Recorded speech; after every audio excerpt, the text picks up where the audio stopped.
I know when it comes to starting to build better posture through your strength training and exercise program, it can become pretty overwhelming.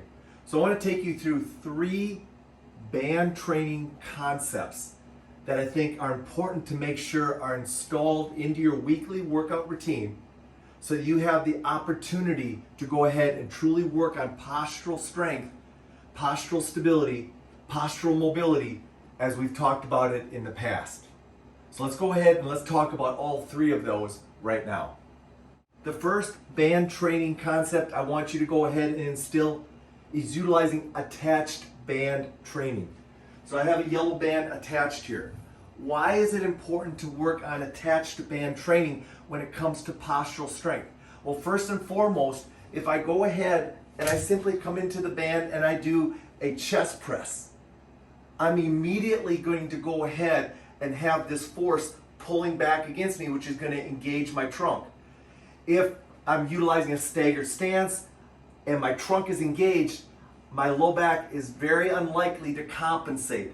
So as a result of that now, as I come back into this motion, my chest is going to have to lengthen and stretch without my low back compensating because my trunk is already engaged.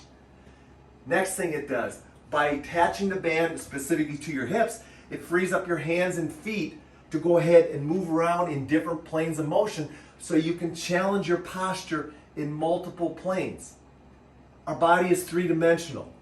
Posture is also 3-dimensional. You're going to need to train in multiple planes, so as a result of using an attached band setup, it frees up your hands and feet to go ahead and incorporate reaches, incorporate lunges, incorporate lunge and reaches, but it also goes ahead and just frees things up so that you can go ahead and move your hips in different directions to once again mobilize those hips, which we know are going to be key areas of importance when it comes to improving your overall posture.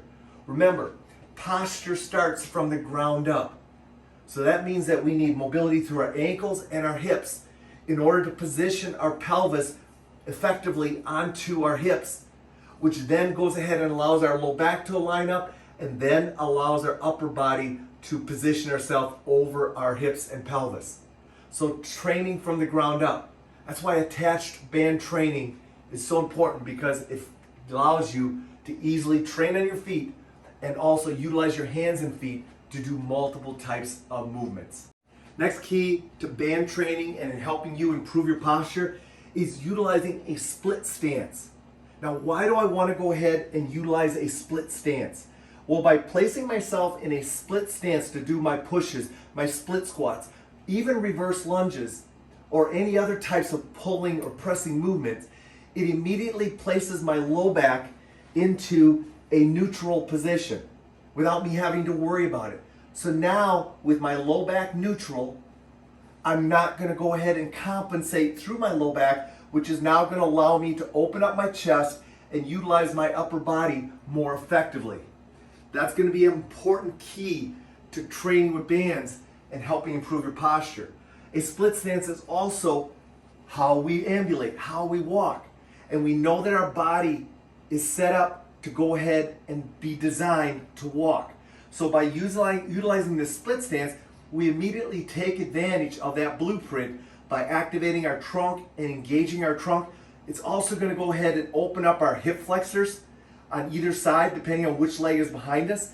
Why is that important? Because the hip flexor tightness is often what causes the low back to go into extension and start compensating. If we can open up that hip flexor utilizing a split stance, it's now going to go ahead and allow us to align our low back more effectively onto our pelvis. And we know that building posture starts from the ground up.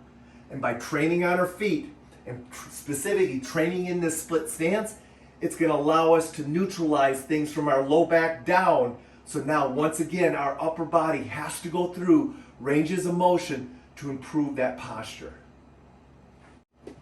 Final key to going ahead and starting a postural development program utilizing bands is making sure that you start with light band resistance. There are 3 keys to starting with light band resistance that you need to understand. First and foremost, if the band is light, it's going to go ahead and allow me to keep tension on the system at all times.